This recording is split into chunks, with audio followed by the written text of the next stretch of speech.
Wait a moment. This isn't a furry visual novel. Hey guys and gals, Nary here from Drake Wing Gaming, and some of you on Twitter, the Gaming Dragon. Today I'm coming back at you in a Let's Play episode of Angels with Scaly Wings, Anna's Path. So y'all, before we jump into it, just want to let y'all know that our Patreon is now for as little as $5. Y'all can help support the channel, get some awesome rewards like permanent access to our community Discord server and full access to upcoming Not Safe for Work videos, one of which is already up right now, y'all. Anyway, let's go ahead and jump right back in. Ooh, excuse me, alarm chain, you are up, and let's go. Alright. Saying bye to Nadine. Or Adine. I thought you had fun when we hung out in your apartment, but I guess I was wrong. Was I too pushy? That's not it. I think I even kind of liked you. Wait, does this have something to do with what I've been hearing? About Reza being a murderer? Yes. Oh. Well, what does that make you? I don't have anything to do with that. I was helping the police find him. Then why are you leaving? I can't stay here with all this going on. They're sending me back for my own safety.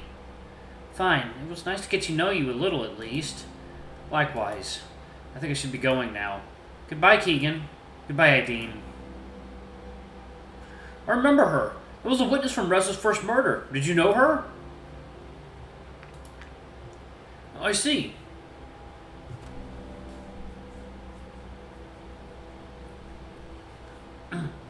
A few minutes later, we arrived at the portal, standing proud as ever in defiance of the elements. How many years did the structure survive before it was found? I hope I can remember how this thing works. Are you joking? Yeah, sorry, I got it. Alright, I suppose it's time for us to say goodbye. Let's keep it professional. I don't like to mix personal matters with work. He looked away, and I shrugged. Go ahead and turn it on, then. Would you stand between the pillars, please? Of course. I took my place and stared toward the horizon while I thought about what would happen now, in this world and others. Even if I made a break for it, I'd become a fugitive, no better than Reza. It would be near impossible to investigate the case by myself while on the run in a world I knew so little about. At the very least, I took comfort in the fact that I did everything I could to help, even if it turned out like this. Nevertheless, I dreaded going back empty-handed and returning to my old life in a ruined city. Any second now, the teleportation process would start, disintegrating my body before I would reappear on the other side, back in my dying world. I wondered if there was any risk of getting lost somewhere between worlds.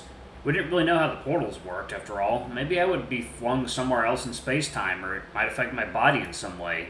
I hadn't noticed any unusual changes in my body since I arrived in the dragon's world, but I had no way of knowing if there were potential long-term side effects. I still remember the images I saw when I teleported the first time, the vivid sights and patterns, people and situations I've recognized since then. It only took a moment to arrive at the other side of the portal, yet it felt like I had dreamed 1,000 dreams. And during the nights I spent here, these dreams had often reappeared. Any time now I would undergo the same experience again. I was almost relieved that my adventure was over. Things had turned out far differently than I expected. I evaded danger, got swept into a murder investigation, and met incredible intelligent beings from several different species. It had certainly been a time to remember. With that thought, I closed my eyes and braced myself for the moment that would come any second now. But that moment never came. The next thing that did happen was that I heard Sebastion's voice.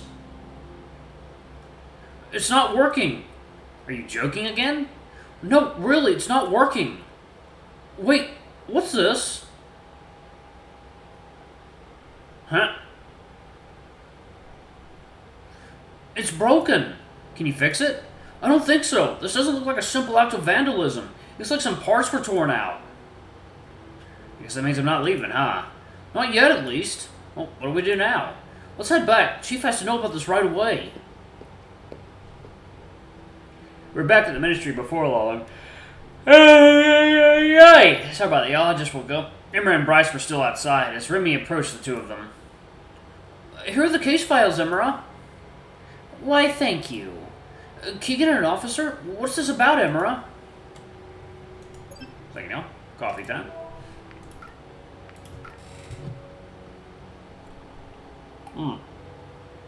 That's some good coffee, girl.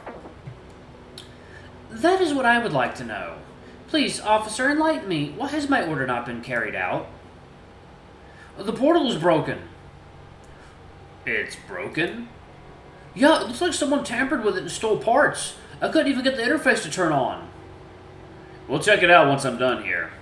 I suppose Keegan will stay with us for a little while, a little longer after all. Seeing how this is an emergency situation, I will make this short. Chief, as a result of your carelessness regarding Maverick and Reza, you are temporarily removed from any duties related to the humans.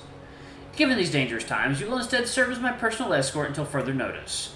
Considering the circumstances, you will be allowed to coordinate the investigation of the portal, but after that, you are to immediately return to me to start your new task. Understood? Understood. Then all of you are dismissed. She turned to leave, Remy trailing after her. Alright, let's head to the portal. That includes you, Keegan. Of course. At the corner of my eye, I spotted a sheet of paper on the ground. Hey, what's this? Emma probably dropped one of the case files. Either her or her assistant.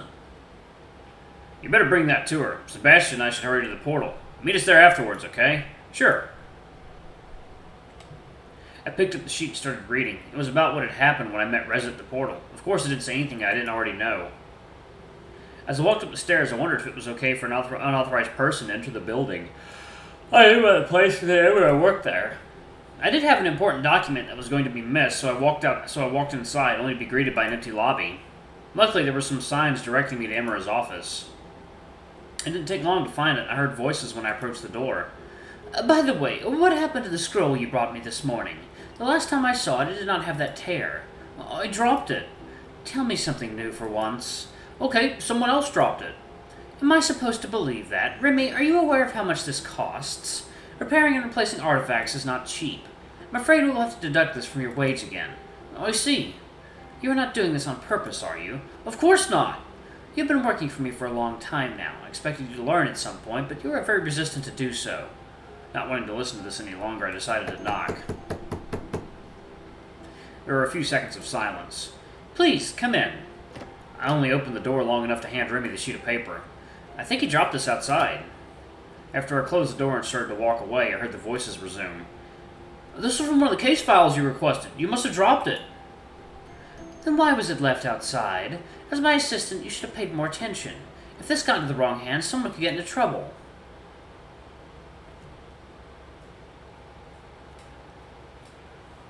Ay. I made my way back to the portal and arrived shortly after Bryce and Sebastion.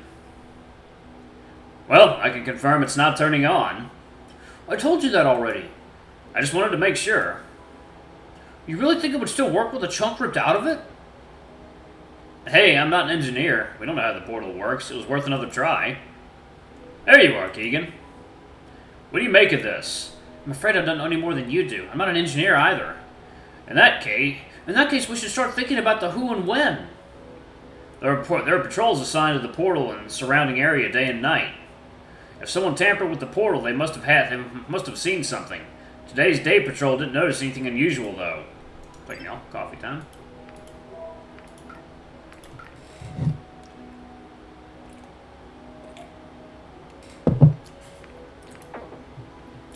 I guess she must have missed the part about the portal being vandalized.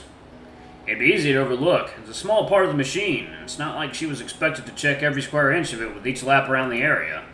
What about the night patrol, then? When I went over the reports this morning, I noticed the night patrol hadn't handed theirs in yet. And who was patrolling last night? Let me think for a minute. The schedule always goes in a certain order, so last night would have been... Damn. What is it? The night patrol for last night would have been Maverick. I got wrapped up in all the recent chaos and forgot to find a replacement for him when he went on sick leave. Maybe everyone was right to take me off the case. So there was no night guard here at all? That's right. Whoever it was had an easy time doing whatever they wanted. Could it have been Maverick? If he knew no one was going to be here, he could have used that knowledge to his advantage. He could have known that I'd forget to find a replacement, though. I don't usually slip up like this. What about Reza? Why would he have done it? He'd be cutting off his only way out. No, he'd be doing something smart. If he has the part needed to get the portal working again, he's in control of who gets to use it. He's cutting off our ability to communicate with mankind. We wouldn't be able to inform them of Reza's actions. Maybe we shouldn't have kept the investigation secret for so long. If your theory is true, that would be proof that Reza's actions are his own, not humanity's. Hey, I already trust you on that. Or it's a stunt to grant humanity plausible deniability. No way. Things are too dire for the humans to take such an extraordinary risk, especially for that. I'm sure that won't be the only reason they benefit, though. There must be something we're not aware of. Maybe we're looking at this from the wrong angle. If no one was here to guard the portal, anyone could have broken it. It doesn't necessarily have to have anything to do with Reza or Maverick. But they still have the greatest motives. Sure, but they definitely aren't the only ones to have one. There could be private groups who are interested in the technology or its significance as a human artifact. So that puts us exactly nowhere. At least as far as speculation is concerned. It's about time for forensics to show up, anyway. Let's hope they can pull some clues from all this. Sebastion, can you take it from here? You've been just as dedicated to the case as I have. Since I'll have to be at the minister's side for a while, I'd like you to take charge of the investigation for now. Thanks, Chief. Thanks, Chief. I won't let you down. What's up with that anyway? Being appointed as Imra's bodyguard as punishment just seems strange to me. Are you kidding? I could have lost my job. This is a way better outcome. Honestly, she probably did it for her own sake more than anything else, but I'm not complaining. If that's all, I'm going to head back to the ministry. We shouldn't keep her waiting. So what does that make you now? Temporary chief? More like case leader. By the way, you won't need to stick around while forensics does their job. Thanks for your help. I assume you can find your way back to your apartment. Yeah, of course. Alright, we'll see you later then. See ya. See ya. Alright, one second, y'all. Coffee time.